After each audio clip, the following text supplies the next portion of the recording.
አንድ ጥያቄ ልጠይቃችሁ።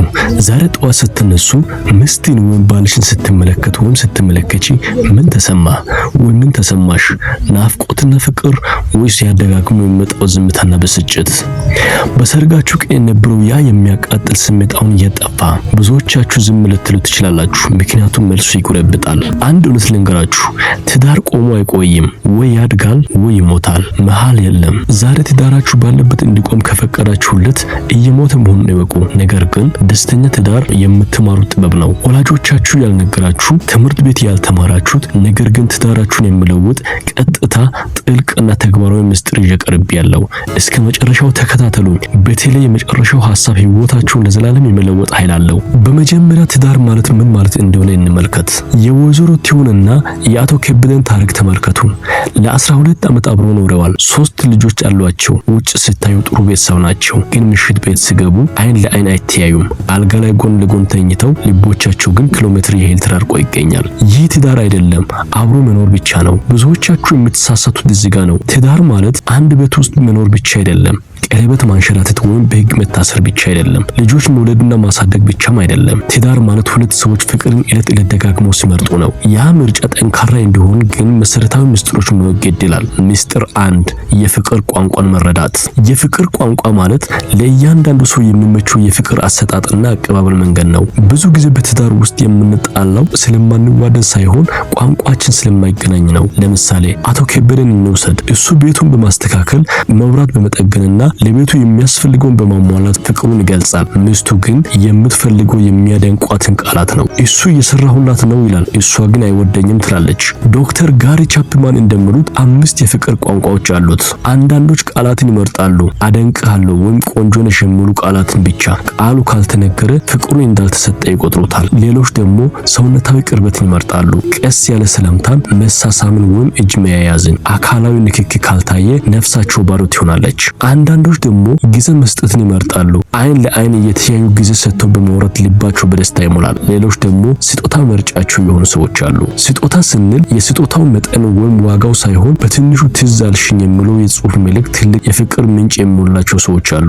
አንዳንዶች ደግሞ አገልግሎትን በመስጠትና በማግኘት የሚደሰቱ ናቸው። አገልግሎት ስንል ቤቱን በማስተካከል ወይም ልጆቹን በመንከባከብ ፍቅርን የሚገልጹ አሉ ማለት ነው። ከዶክተር ጋሪ ቻፕማን ጽሑፎች የምንረዳው ለእያንዳንዱ ሰው የየራሱ የሆነ የፍቅር ቋንቋ መኖሩን ነው። ጤናማ የፍቅር ግንኙነት እንዲኖራችሁ የፍቅር አጋራችሁ የፍቅር ቋንቋ ምን እንደሆነ መረዳት አስፈላጊ ነገር ነው። ስለዚህ የአጋራችሁን የፍቅር ቋንቋ ካላወቃችሁ ዛሬ ማታ ጠይቁት። ይህ አንድ ጥያቄ ብቻ ትዳርን ሊቀይር ይችላል። ምስጢር 2 ፍቅር ምርጫ ነው። በመጀመሪያው 6 ወር እስከ 2 ዓመት የሚኖረው የፍቅር ስሜት ወይም ሮማንቲክ ሎቭ የተፈጥሮ የሰጠችን ስጦታ ነው። ነገር ግን ያ ስሜት ሲቀንስ ምርጫ ይጀምራል። ጥልቅና ዘላቂ ፍቅር የሚመጣው ዛሬ ደስ ባይለኝም ይህን ሰው ይመርጣለሁ ብለን ስንወስን ብቻ ነው። ይህ እንዲሳካ 4 ቁልፍ ድርጊቶች ያስፈልጋሉ።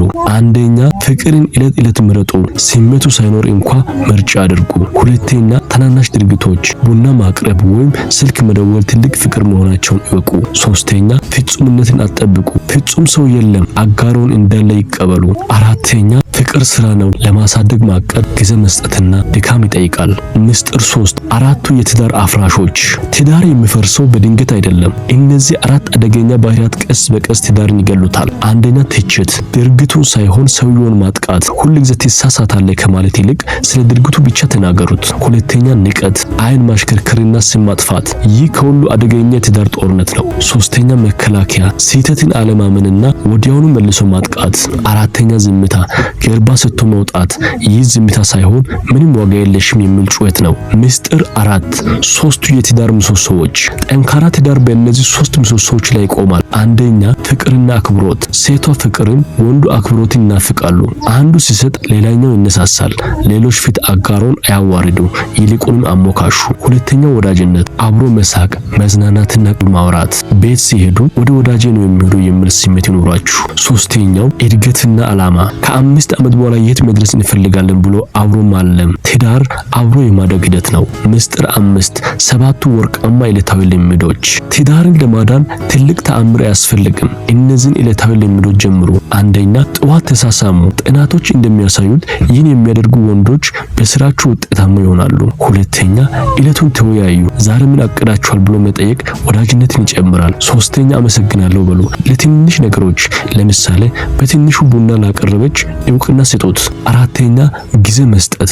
በቀን ለ30 ደቂቃ ቢሆንም አብራችሁ ተነጋገሩ። አምስተኛ የምስጋና ትዝታ። ከመተኛታችሁ በፊት 3 ጥሩ ነገሮችን ተነጋገሩ። ስድስተኛ የፍቅር መልእክት። በቀን አንድ እወድሻለሁ ብሎ መላክ የትዳርን አጋርን ፈገግ ያደርጋል። ሰባተኛ የጥንዶች ቀን። በወር አንድ ልጆችን ቤተሰብ ጋር ልካችሁ ዳግም ፍቅረኛሞች ሆኑ። ትዳር እንደ አበባ ነው። ፍቅርን ካላጠጣችሁት ይደርቃል። ዛሬ አንድ ነገር ብቻ እንድታደርጉ ልጠይቃችሁ። ስልኩን አውርዱና አጋራችሁን እወድሻለሁ በሏት። ይህ ቪዲዮ ከጠቀማችሁ ላይክ ያደርጉ። በኮሜንት የትኛው ምስጢር ለእናንተ ወሳኝ እንደሆነ ጻፉልኝ እና ለምትወዷችሁ ሼር አድርጉት። በቀጣይ አስተማሪና አዝናኝ የሆኑ ቪዲዮዎች እንዲደርሳችሁ ቻናላችን ሰብስክራይብ አድርጉ። ሰላም ለቤታችሁ፣ ፍቅር ለትዳራችሁ ይሁን። መልካም ቆይታ